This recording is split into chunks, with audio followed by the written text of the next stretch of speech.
کا طلبگار ہوں مولا، لیکن تیری رحمت کا طلبگار ہوں مولا، میں بندہ آسی ہوں، اور ایک تیرا اشارہ ہو اور آسان ہو مشکل، ایک تیرا اشارہ ہو اور آسان ہو مشکل، ایک لہر اٹھے اور میں اس پار ہوں مولا، ایک لہر اٹھے اور میں اس پار ہوں مولا، میں بندہ آسی ہوں، اور وابستہ ہے امید میری تیرے کرم سے، وابستہ ہے امید میری تیرے کرم سے، تیرا ہوں فقط تیرا پرستار ہوں مولا، تیرا ہوں فقط تیرا پرستار ہوں مولا، میں بندہ آسی ہوں، خطا کار ہوں مولا، لیکن تیری رحمت کا طلبگار ہوں مولا۔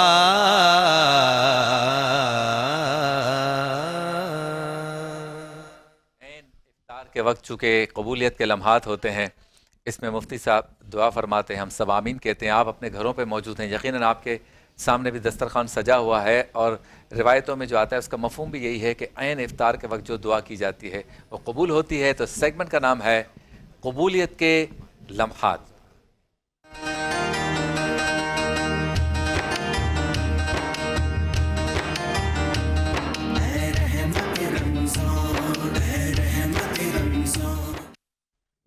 اللهم صل على سيدنا ومولانا محمد معدن الجود والكرم وآله وبارك وسلم یا ارحم الراحمین، یا رحمان یا رحیم، تیرے کرم تیری عطا سے تیرے بندے تیری بندیاں ہم سب نے ان قبولیت کے لمحات میں ہاتھوں کو پھیلایا ہے۔ اے اللہ تو ہمارے گناہوں کو معاف فرما، ہمارے اس دل میں قرآن کی محبت داخل فرما دے، شب و روز قرآن کی تلاوت کرنے کا ذوق و شوق عطا کر دے، تو ہمیں اور ہمارے بچوں کو اور ہمارے اہل خانہ کو نمازیں پڑھنے کی توفیق عطا فرما۔ یا رحمان یا رحیم، اے خالق جیسا بندہ تجھے پسند ہے تو ہمیں ایسا بننے کی توفیق عطا کر دے۔ یا رحمان یا رحیم، جو بیمار ہے مولا، جو وینٹیلیٹر پر ہے، جو آئی سی یو میں ہے مولا، تو ان سارے مریضوں پر کرم نازل فرما دے۔ اے اللہ جب تک زندگی کا آخری سانس باقی ہے، مرتے دم تک دنیا والوں کی محتاجی سے بچانا۔ یہ ہاتھ ان قبولیت کے لمحات میں تیری بارگاہ میں پھیلے ہوئے ہیں، مرتے دم تک ان ہاتھوں کو دنیا والوں کے آگے پھیلنے سے محفوظ فرما دے۔ یا اللہ جو ہمارے بھائی بہنیں بیٹیاں جو رشتے کے انتظار میں ہیں، اے اللہ ہمارے بچوں کے نصیبوں کو بلند فرما۔ یا رحمان یا رحیم، ہماری اولادوں کو ہماری آنکھوں کی ٹھنڈک، بخشش اور عزتوں کا ذریعہ بنانا۔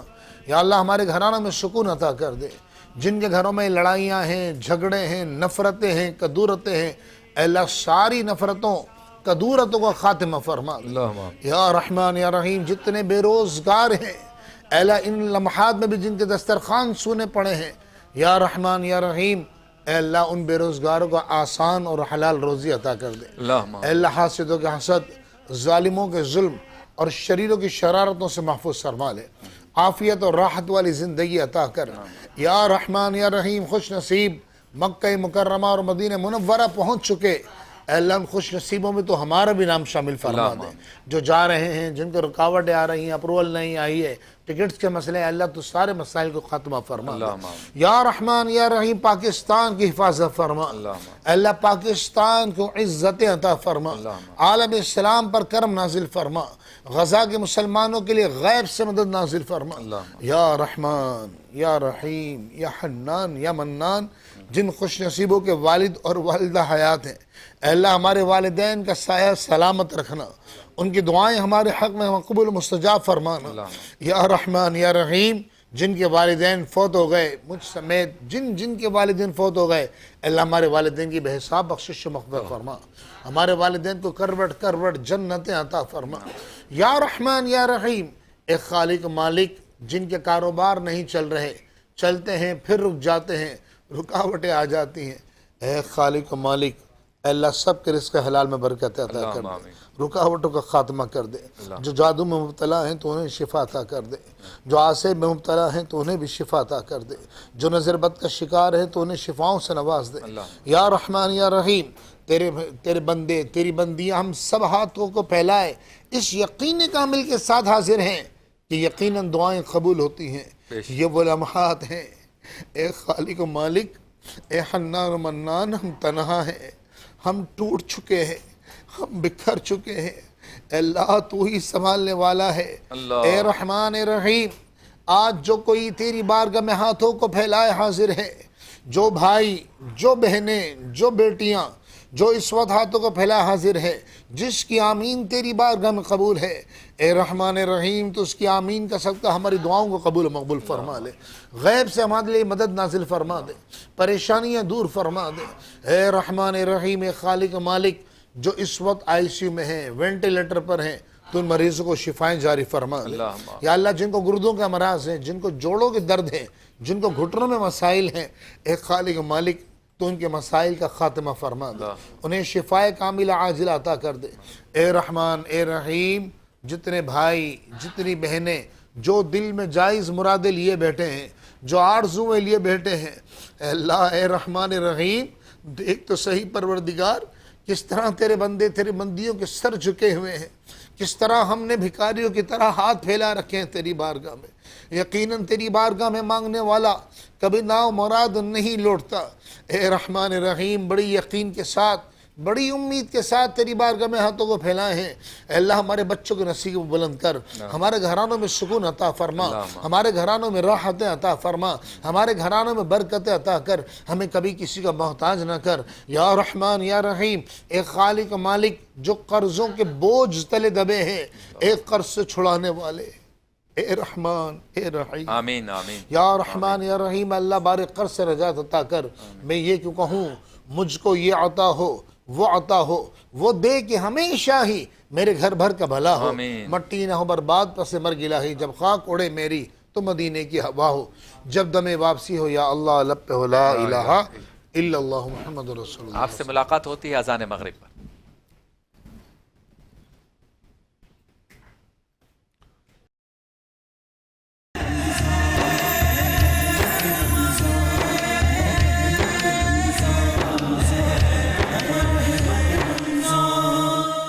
اللہ اکبر اللہ اکبر اللہ اکبر اللہ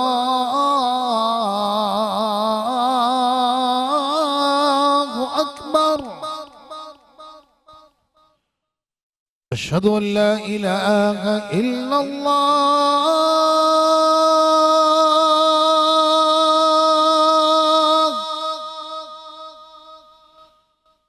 اشہد ان لا الہ الا اللہ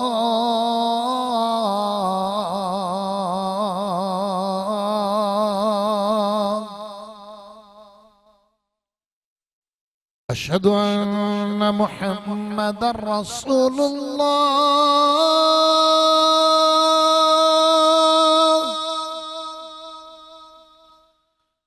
أشهد أن محمد رسول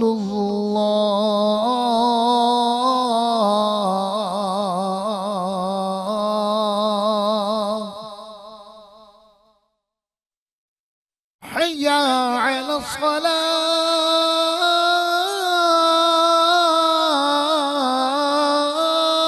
الصلاة حي على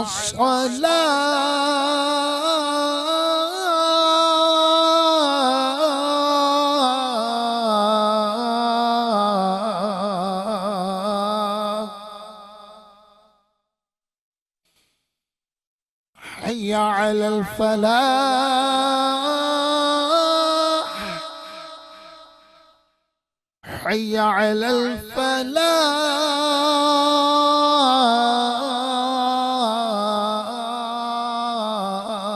الفلاح الله أكبر الله أكبر لا إله إلا